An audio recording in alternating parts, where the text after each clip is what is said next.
तो दोस्तों मैं और मेरे सारे जितने भी इंडस्ट्री के फ्रेंड्स हैं आज ये फैक्ट्री विज़िट करने आए हैं, देखने वाले हैं कि भाई आखिर ये मॉड्यूल्स यहाँ पे कैसे बनते हैं। तो दोस्तों are you ready? Yes sir. Let's go.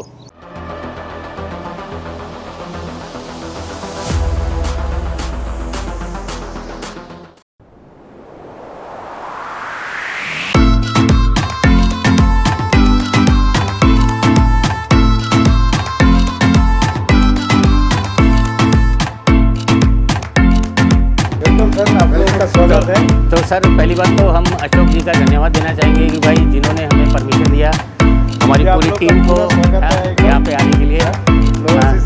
Welcome करती है जी, आइए।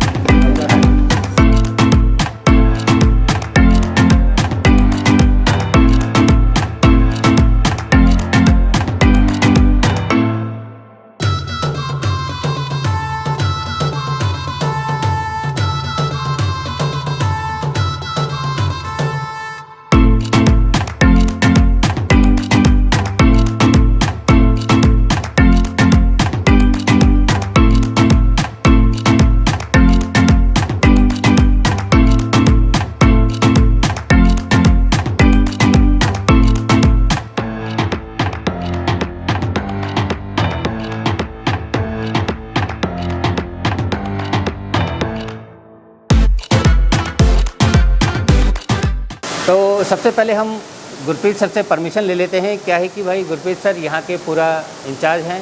तो गुरप्रीत सर यहाँ जो हम फैक्ट्री विज़िट करने वाले हैं उससे पहले हमें आप ये बताएंगे कि भाई यहाँ पे कौन कौन से मॉड्यूल्स बनते हैं और क्या रेंज है? अभी हमारे पास जो रेंज है 10 वाट से वो 600 वाट तक हम पैनल बनाते हैं। अच्छा तो ये जैसा हम देख सकते हैं मोनो पॉली ये जितने भी पॉली के अंदर अपनी जो रेंज है हाँ। दैट इज 10 वाट टू 350 वाट। और ये वाला भी पूरा फुल सेल में भी है, कट सेल में भी है, बाईफेशियल में भी है। Yes sir, bifacial and monopart and new technology can be the monopart also available for 540 and 600 watt. अच्छा तो ये अपना लेटेस्ट वाला है। That is our latest new machine, new technology. तो दोस्तों जैसा कि आप सबको ही मालूम होगा कि भाई सोलर मॉड्यूल के अंदर सबसे इम्पोर्टेंट कंपोनेंट होता है दैट इज़ सोलर सेल। तो सोलर सेल की सबसे पहले पूरा एक टेस्टिंग होती है, वो पूरा टेस्टिंग पैरामीटर से गुजरने के बाद ही स्ट्रिंगर मशीन में जाता है। तो जैसा कि आप यहाँ पे देख सकते हैं ये है यहाँ का सोलर सेल और ये 10 बस बार का सोलर सेल है, 210 इसका विड्थ है। तो ये जो सोलर सेल्स हैं पहले क्वालिटी पैरामीटर से चेक होते हैं और इसी तरह ग्लास भी आता है, EVA शीट भी आता है, बैक शीट भी आता है, एल्युमिनियम का सेक्शन, फिर अपने कनेक्टर्स, ये सब जो कि सोलर मॉड्यूल्स में आते हैं वो सबसे पहले टेस्टिंग पैरामीटर्स में चेक होके आगे बढ़ते हैं। तो आइए देखते हैं कि भाई सबसे पहले ये कहाँ जाता है। तो ये वाली जो मशीन आप देख रहे हैं ये स्ट्रिंगर मशीन है TT2100। ये जर्मनी की मशीन है जिसमें ऑटोमेटिकली ये मशीन सेलेक्ट करती है कि भाई कौन सा सेल अच्छा है उसे ही आगे लेके जाएगा। और ये जो बसबास है यहीं पे इससे जुड़ते हैं एंड यहीं से स्ट्रिंग्स बनते हैं। तो फ्रेंड्स अभी हम स्टेप नंबर 1 जाते हैं। ये सेल्स हैं, ये मॉड्यूल बने जाएंगे। तो नितिन जी ये मशीन में ये कैसेट डाल के दिखाएंगे आपको।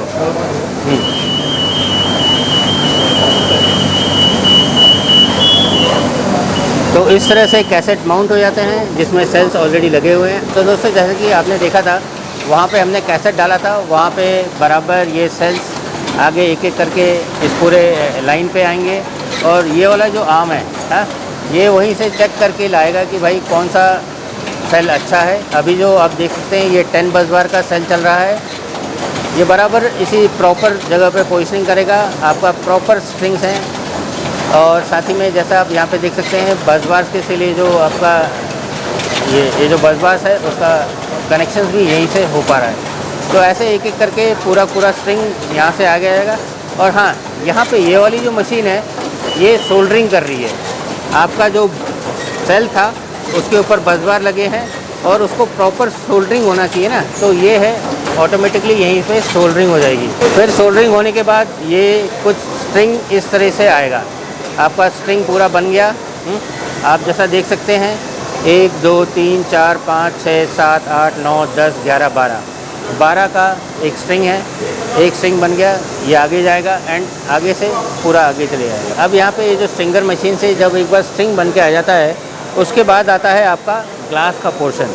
जी हाँ दोस्तों, जैसा कि आप देख सकते हैं ये 3.2 mm का टफन ग्लास है, उसके ऊपर EVA शीट लगती है। ये RFID टैग होता है। आज की डेट में जितने भी बड़े वाले मॉड्यूल्स यानी कि 300 प्लस वाले जितने भी मॉड्यूल्स हैं उसमें ये RFID टैग कंपलसरी कर दिया गया है। अब ये जो चीज़ें सीधा सीधा अंदर जाएगी और जितने भी स्ट्रिंग्स बन के आ रहे हैं वो यहीं पे पोजीशन होंगे। अभी जैसे ये वाला मॉड्यूल हम देख सकते हैं, ये आपका 72 सेल्स वाले हैं, तो 72 सेल्स यानी कि 12 के 6 स्ट्रिंग्स यहाँ पे पोजीशन होंगे। तो ये पहला वाला पोजीशन हो गया, उसी तरह 6 स्ट्रिंग्स भी यहाँ पे पोजीशन होंगे। तो ये है वो RFID टैग जो कि इसके अंदर जाता है। अब आइए देखते हैं आगे वाला। हाँ, ये जितने भी अब यहाँ पे हमने जो स्टेप देखा था, सबसे पहले ग्लास था, उसके बाद EVA शीट थी, उसके बाद हमारे स्ट्रिंग्स आए थे। टोटल कितने हुए? 6, 12, 12, 12, 12, 12, 12, 1, 2, 3, 4, 5, 6, 6 × 12, 72 सेल्स का ये बन रहा है। और ये जो है ये 5 बस बार का मॉड्यूल बन रहा है। अब इसके बाद यहाँ से ये जितने भी हम देख रहे हैं बस बार, इसको पॉजिटिव नेगेटिव इसको कनेक्ट किया जाएगा और इसका सोल्डरिंग की जाएगी। तो दोस्तों अभी टोटल जो स्ट्रिंग्स हैं वो 12 हैं। अब इसका सीरीज़ कनेक्शन किया जाएगा जिससे कि आपका ये 24 वोल्ट्स निकले। ये जितने भी हैं इन सब का सोल्डरिंग किया जाएगा। ये मस्त, ये यहाँ पे दूसरा सोल्डरिंग टेप, उसी तरह एक और सोल्डरिंग।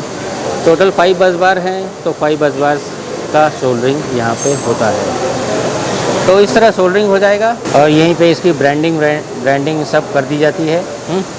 इसके बाद जो नेक्स्ट स्टेप होता है वो EVA शीट, क्योंकि अभी तक यहाँ पे ग्लास आ गया, उसके बाद एक EVA शीट आ गई, उसके बाद सेल आ गया, एंड ये जो है ये ऊपर से इसका EVA शीट आ जाता है। तो बेसिकली यहाँ पे एज ए सैंडविच है, मतलब कि पहले आपका ग्लास, फिर EVA शीट, फिर सेल, फिर ऊपर से आपका EVA शीट। अब ये बेसिकली EVA शीट आपको उसमें बॉन्डिंग के लिए काम आ रहा है, आगे भी बताऊँगा। इसके बाद आएगा आपका बैक शीट। जी हाँ दोस्तों, तो ये है बैक शीट जो कि पीछे से इस पूरे मॉड्यूल को बचा के रखता है। यहाँ पे भी पूरा होल्स रहते हैं और ये इस तरह से बन गया। हमने सैंडविच में सॉस भी डाल दिया, हमने पैटीज़ भी डाल दी। अब हमें इसे लैमिनेशन की तरफ लेके जाना है, बट लैमिनेशन से पहले हमें ये चेक करना है कि भाई यहाँ पे जितना भी अभी तक हमने पूरा कारोबार किया वो सही है कि नहीं। तो ये कैसे पता होगा, वो चीज़ हमें बताएगा वो अपना EL टेस्टिंग मशीन। जी हाँ दोस्तों, ये सारे के सारे वो EL टेस्टिंग मशीन थे, यानी कि ये जो प्री EL लैमिनेशन होने से पहले एक EL टेस्टिंग होगा कि भाई ये जो सेल्स हैं सही में इसमें कोई गड़बड़ तो नहीं है, कहीं कोई क्रैक तो नहीं है, कहीं और कुछ गड़बड़ तो नहीं है। तो वो प्री EL टेस्टिंग में निकल जाता है। आइए वो भी देख लेते हैं। तो इस तरह से मॉड्यूल्स आएगा इधर, और यहाँ पे ये है EL टेस्टिंग। तो अक्षय जी हमें बताइए, अभी तक तो जितना भी बन के आ गया स्टिंगर से यहाँ तक, आप ये वहाँ पे क्या कर रहे हो? ये प्री EL टेस्ट है ना? इसको बोलते हैं EL मशीन, ठीक है। और इट्स अ विजुअल इंस्पेक्शन। बराबर। इलेक्ट्रोल्यूमिनेसेंस, EL का फुल फॉर्म होता है इलेक्ट्रोल्यूमिनेसेंस। इसमें क्या होता है सर, हम करंट को इस MPS के थ्रू मॉड्यूल में पास करते हैं। ओके। इसके थ्रू ये इमेज क्रिएट होती है। ओके। ठीक है। यहाँ पे सर हम अपन स्पाइडर्स क्रैक्स आते हैं, जो मैन्युअली वर्क चल रहा है लाइन पे, उसके थ्रू अगर कोई भी प्रॉब्लम आता है, क्रैक आता है, क्रैक जनरेट होता है, बसिंग के थ्रू जनरेट होता है, स्पाइडर्स होते हैं, कभी कभी सर ब्रेक भी हो जाता है इससे। बराबर। तो उसको हम यहाँ पे फाइंड करते हैं। और यहाँ पे होता है सर विजुअल, मतलब एक्चुअल मॉड्यूल लैमिनेशन के बाद कैसे दिखेगा वो यहाँ पे देखा जाता है। जैसे कि आप देखिए यहाँ पे रिबन्स वगैरह दिख रहे हैं। कभी कभी रिबन मिस आउट हो सकता है, या बसिंग प्रॉपर नहीं आ सकती है, लोगों की पोजीशन सही है या नहीं है, लोगों के साइड में जो RFID आपको दिख रहा है यहाँ पे वो पोजीशन सही है, अपना पैच शॉर्ट वगैरह होता है कभी कभी तो मॉड्यूल दिखाता नहीं है यहाँ पे, वो बराबर देखना पड़ता है। और नीचे बारकोड वगैरह लगा है सर, और डस्ट वगैरह जो पार्टिकल्स आते हैं, डस्ट वगैरह, सोल्डर मटेरियल, वो सब यहाँ पे चेक होता है सर। जी। तो फ्रेंड्स मैं यहाँ पे आपको बता दूँ, एक क्लियर करना चाहूँगा, क्या होता है कि भाई गारंटी वारंटी कंडीशंस में हर एक को बात होती है कि भाई हमारा मॉड्यूल तो सही था, या हमारे पास जो मॉड्यूल आया था वो ऐसा था। तो यहाँ पे आप देखिए कि मॉड्यूल बनने से पहले एकदम क्लियर कर देता हूँ क्या है कि भाई इसके बाद जो नेक्स्ट स्टेप है that is most critical step, क्योंकि उस स्टेप के बाद आप मॉड्यूल के अंदर कुछ भी चेंजेस नहीं कर सकते, क्योंकि वहाँ पे लैमिनेट हो जाएगा, जो पूरा लैमिनेशन हो जाएगा। लैमिनेशन के बाद कुछ नहीं किया जाता है, बट उससे पहले एक प्री EL टेस्ट, ठीक है। तो प्री EL टेस्ट में जैसा कि हमें सर ने बताया, यहाँ पे सब कुछ देखा जाता है कि भाई आखिर इस मॉड्यूल में कोई दिक्कत है या थी या नहीं। और जब यहाँ से वो पूरा टेस्टिंग हो जाएगी तभी वो मॉड्यूल आगे जाएगा। हाँ, यहाँ पे अगर कुछ गड़बड़ होगी ऑब्वियस सी बात है कि भाई वो आगे रीवर्क में चला जाएगा या फिर रिजेक्शन में चला जाएगा। और जैसा कि आप यहाँ पे देख सकते हैं ये रीवर्क मॉड्यूल है जिसमें कुछ न कुछ तो गड़बड़ थी, किसी स्ट्रिंग में गड़बड़ थी या किसी सेल में गड़बड़ थी, तो यहीं से यहीं ये आगे नहीं जाएगा, यहीं से बाईपास हो जाएगा। और जिसके अंदर जहाँ पे भी कोई गड़बड़ होगी उसे पहले ठीक किया जाएगा एंड फिर वो लैमिनेशन पे जाएगा। तो चलिए आगे देखते हैं कि भाई अब हमने EL टेस्ट तो कर लिया, हमने ये तो पता लग गया कि भाई जो भी है वो सही है। इसके बाद the most critical stage that is आपका लैमिनेशन का। तो यहाँ से सब निकलेगा। हाँ, और ये एक आपका स्टेशन है जहाँ पे हम रोक सकते हैं, स्टेशन कर सकते हैं एट ए टाइम। अब यहाँ पे जैसा कि आप देख सकते हैं ये है अपना लैमिनेशन का स्टेज। तो ये एक मोस्ट क्रिटिकल स्टेज है। क्या है कि भाई अगर कुछ गड़बड़ है या कुछ कम ज़्यादा करना है वो इससे पहले कर सकते हैं। इसके उस साइड हाँ, यानी कि लैमिनेशन होने के बाद कोई गुंजाइश नहीं रहती है, या तो वो है या तो नहीं है। तो जो भी रीवर्क और जो चेंजेस करने हैं वो लैमिनेशन यानी कि प्री लैमिनेशन तक ही पॉसिबल है। अब जैसा कि यहाँ पे देख सकते हैं आप, यहाँ पे ये जो लैमिनेशन की मशीन है इसमें एट ए टाइम 4 का फीडर है और हर 15 मिनट के अंदर आप एक्सपेक्ट कीजिए इस फैक्ट्री में हर 15 मिनट के अंदर एक मॉड्यूल बाहर निकलता है। तो दोस्तों कुछ इस तरीके से लैमिनेशन होने के बाद हर 15 मिनट के अंदर एक मॉड्यूल इस फैक्ट्री से बाहर निकलता है। तो आप देख सकते हैं ये अभी फ़िलहाल बहुत ही गर्म है और ये जो नीचे हैं उसके आपका कूलिंग सेक्शंस भी हैं। तो ये कुछ इस तरीके से आएगा एंड फिर इसके बाद आगे चले जाएगा।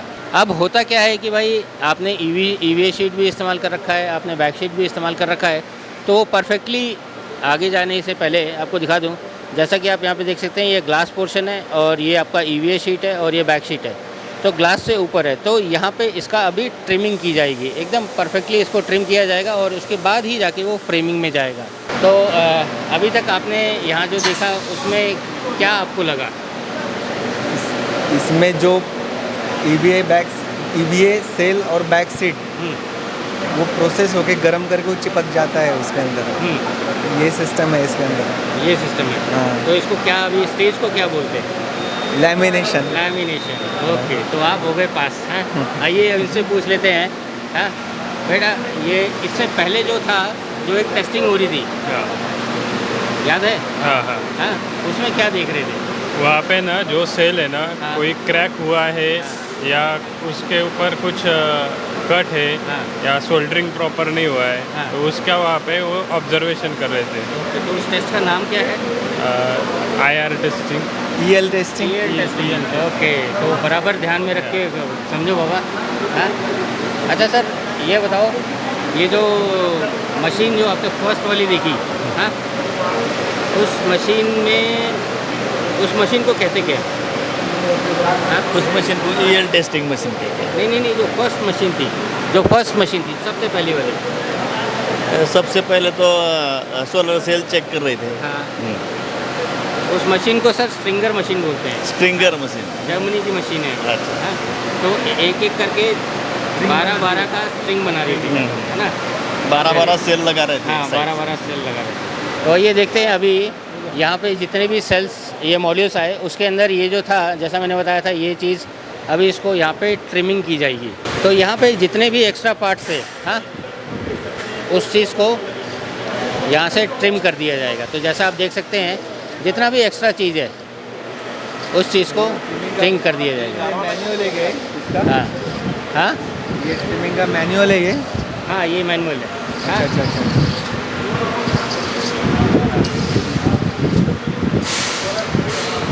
ठीक है, तो यहाँ तक आपका पूरा सेल हो गया, सब एकदम परफेक्टली है।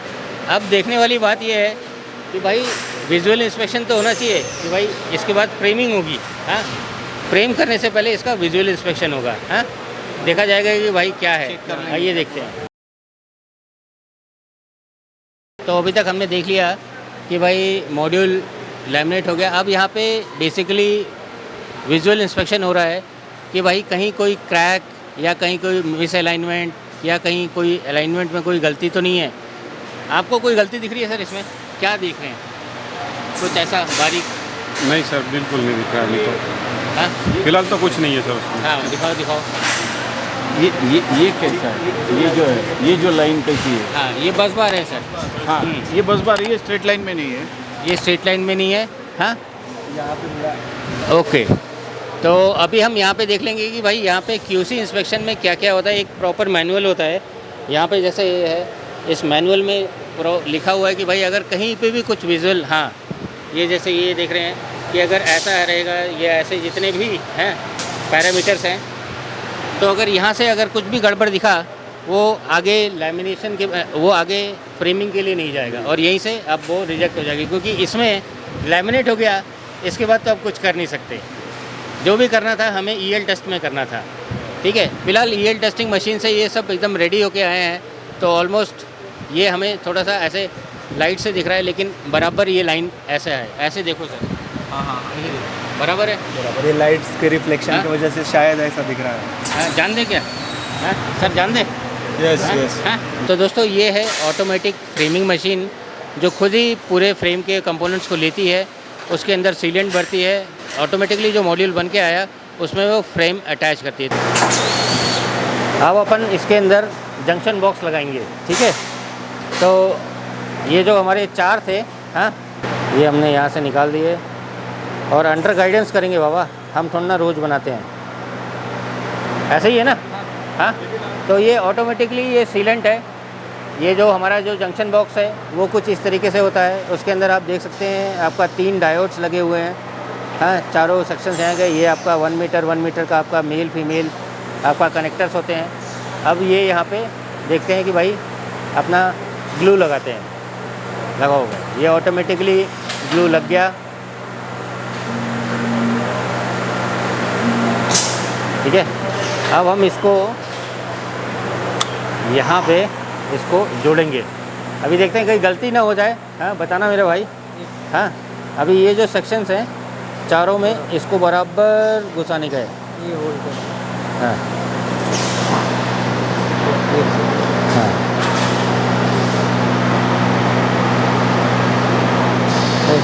एकदम सही। हाँ ये हो गया, ये हमारा जंक्शन बॉक्स, हाँ हो गया।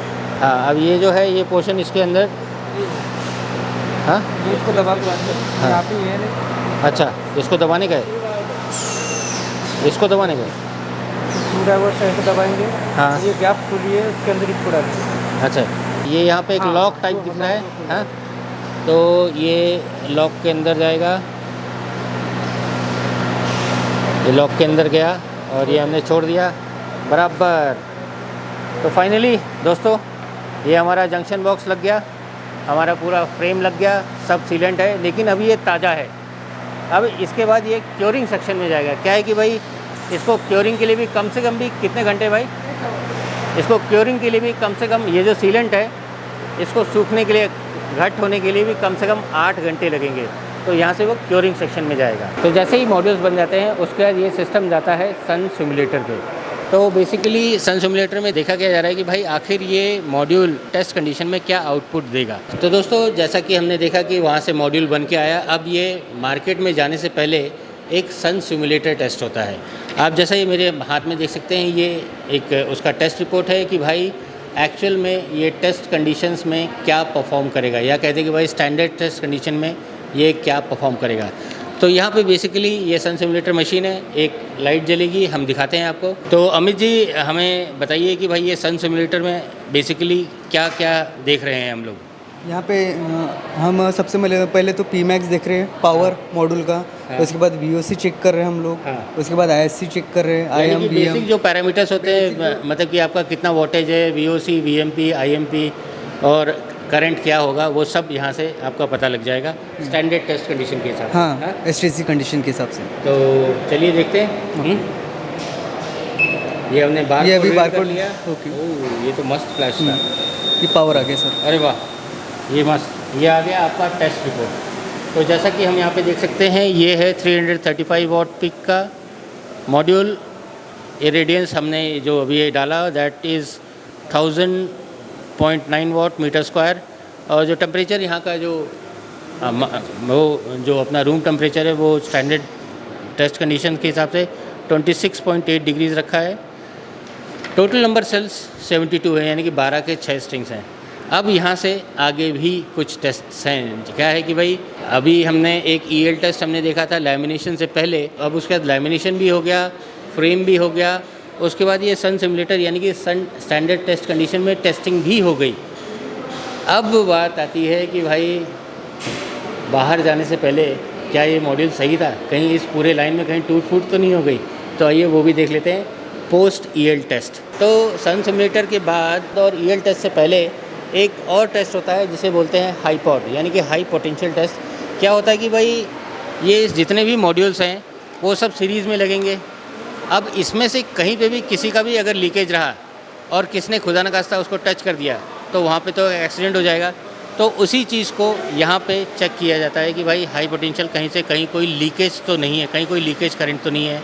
तो इसे हाईपॉड टेस्ट बोलते हैं and it's one of the most critical stages. क्या है कि भाई इससे हमें ये पता लग जाता है कि भाई मॉड्यूल में कहीं पे भी कोई लीकेज नहीं है। लीकेज मतलब कि करंट की, पानी की नहीं। तो आइए देख लेते हैं एक मॉड्यूल को कैसे हो रहा है। ये अंदर जाता है, ये अंदर बराबर टेस्टिंग पैरामीटर्स, यहाँ से रीडिंग्स अपनी आ रही हैं।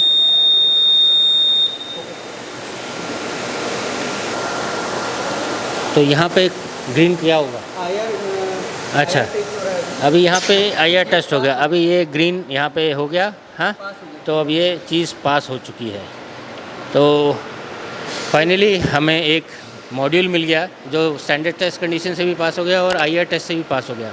अब आइए देखिए डिस्पैच से पहले या इस पूरे प्रोसेस में कहीं कुछ टूट फूट तो नहीं हो गया। तो ये होता है पोस्ट ईएल टेस्ट। तो यहाँ पे भी आप जैसा देख सकते हैं ये पूरा मॉड्यूल का एक एक्सरे टाइप है। यहाँ पे आइए समझ लेते हैं कि भाई आखिर क्या क्या देखा जा रहा है। इसमें बेसिकली यहाँ पे 2 कैमराज हैं, हैं वो भी 3 कैमराज है, वो भी देख लेते हैं। ओके, टोटल 4 कैमराज हैं, वो रहे वो नीचे 4 कैमराज हैं। ये बेसिकली कैमराज कर क्या रहे हैं? ये इसका इमेज ले रहे हैं मॉड्यूल का। इसमें कुछ डिफेक्ट्स तो नहीं है, जैसे सिंगल लाइन क्रैक्स हो गया या मेजर कोई ऐसी डिफेक्ट्स तो नहीं है, डेड सेल वगैरह तो नहीं है। वो सारी चीज़ें यहाँ पे हम चेक करते हैं। फिलहाल ये काम तो यार उसने पोस्ट वाले ने भी कर लिया हो, प्री वाले ने भी कर लिया होगा। सर जब लैमिनेट होता है मॉड्यूल तो उसके बाद हैंडलिंग भी होता है, तो उसमें तो कई कुछ क्रैक्स नहीं आते। बराबर सही बात है। तो जैसा कि हम देख सकते हैं, जैसा हमने बताया कि भाई इट्स जस्ट लाइक आपका एक्सरे। हमारी बॉडी में जैसे एक्सरे होता है तो हम मॉड्यूल्स का भी एक एक्सरे देखते हैं। और जो हम लोगों की कई लोगों की शिकायत होती है ना कि भाई आपके उधर से मॉड्यूल ख़राब आया था, वारंटी टर्म्स कंडीशन में नहीं है। तो दोस्तों हमेशा मैं बोलता हूँ कि भाई ये जो बड़ी बड़ी जो 100 मेगावाट्स हैं या जो हम देख सकते हैं, यहाँ पे हमने प्री ईएल टेस्ट भी देखा और पोस्ट ईएल टेस्ट भी देखा और इसका प्रॉपर रिकॉर्ड भी होता है। आपको दिखाता हूँ मैं यहाँ एक। तो जैसा कि आप देख सकते हैं इस स्क्रीन में एक डेड सेल है, तो ये चीज़ इनको यहीं से पता लग जाती है। तो ये चीज़ आगे मार्केट में नहीं जाएगी। इनफैक्ट हम सर से जानने की कोशिश करते हैं कि भाई अगर 4 साल पहले, आज हमारा 2022 है, हम देखते हैं कि 4 साल पहले कोई मॉडल मार्केट में गया होगा, हाँ कोई मॉडल मार्केट में गया होगा और वो किसी कारणवश वापस आया, तो हम क्या उसका रिकॉर्ड्स चेक कर सकते हैं? तो एक चेक करें 4 साल पहले का। तो यहाँ पे हम देख लेते हैं कि भाई कल को अगर हमें पास कोई रिजेक्टेड मॉड्यूल आता है या कोई वारंटी में आता है तो उसका रिकॉर्ड यहाँ पे मिलता है कि नहीं। तो बेसिकली ये चीज़ पूरा प्रॉपरली मेंटेन की जाती है। अच्छा, यहाँ पे हाँ दिखाइए, अगस्त का दिखाइए। हाँ ओके, ये आ गया। तो यहाँ पे हमें मॉड्यूल का नंबर कहाँ दिख रहा है? तो हाँ, तो आपका जो मॉड्यूल रिजेक्शन में आएगा, हाँ उसका मॉड्यूल को यहाँ से मैच कर लिया जाएगा कि भाई जब ये मॉड्यूल मार्केट में बाहर गया था डिस्पैच होने से पहले, उसका ईएल टेस्ट रिपोर्ट यहाँ पे है। तो दोस्तों यहाँ पे हम देख सकते हैं कि भाई मार्केट में आपको क्या प्रॉब्लम आ सकती है कि भाई सेल क्रैक हो गया, उसके कारण आपका हॉटस्पॉट जनरेट हो गया, समस्या चालू हो गई। तो दैट इज़, आप समझ लीजिए कि that is out of warranty. आप वापस उसको लेके आएँ और बोलें कि भाई मेरा मॉड्यूल सही था, तो वो यहाँ पे पकड़ा जाएगा। तो फाइनली मॉड्यूल बनने के बाद उसकी टेस्टिंग वेस्टिंग होने के बाद अपना फाइनल जाता है डिस्पैचर्स के लिए। तो जैसा ये आप देख सकते हैं यहाँ पे इनका डिस्पैच सेक्शन है। जिस क्वांटिटी में या जिस कैपेसिटी में मॉड्यूल्स चाहिए होते हैं तो वो उस हिसाब से पैक कर दिया जाता है। जैसे कि आप देख सकते हैं ये 12-10 का मॉड्यूल है, ये यहीं पे पैक हो रहा है, फिर आपका 5-5 के पैकिंग में जाएगा, फिर आगे जाएगा। और उसी तरह बड़े वाले मॉड्यूल्स जो 330-350 वाले मॉड्यूल्स होते हैं, वैसे उनकी भी पैकिंग हो जाती है। इंटरनेशनल मार्केट के लिए भी यहीं से पैकिंग हो जाती है, आपका बराबर कॉर्नर्स में लग जाता है। तो दोस्तों ये था फाइनल पैकेजिंग भी हो गया, ये पूरी लाइन हम लोगों ने देख ली। इनफैक्ट इन सब जो सेल्स है, मॉड्यूल्स हैं, या जो कहते हैं फ्रेम आता है, ईवीए शीट आती है, बैक शीट आती है, और जो कनेक्टर्स होते हैं या फिर जो उसमें जेल लगता है, इन सब की प्रॉपर टेस्टिंग होती है और उसके बाद इन सब को मिला के एक प्रॉपर सोलर मॉड्यूल बनता है। तो दोस्तों आशा करता हूँ कि भाई एक सेल से लेकर मॉड्यूल की जो जर्नी हम लोगों ने अभी तय की, उसमें आप लोगों को भी मज़ा आया होगा। ये वीडियो ख़त्म करने से पहले बस आपसे एक ही निवेदन है कि भाई आप इसी तरीके के सोलर से रिलेटेड इन्फॉर्मेटिव वीडियोस अगर आप चाहते हैं तो आप हमारे चैनल को सब्सक्राइब भी कर लीजिए, क्योंकि यहाँ पे हम सिर्फ और सिर्फ सोलर से ही रिलेटेड इन्फॉर्मेशन लाते हैं। मैं अजीत बहादुर आप सबका ये वीडियो देखने के लिए धन्यवाद देता हूँ। मिलते हैं नेक्स्ट वीडियो में नए टॉपिक के साथ। तब तक आप अपना ख्याल रखिए और इन्जॉय कीजिए the supreme source of energy, solar energy. जय हिंद।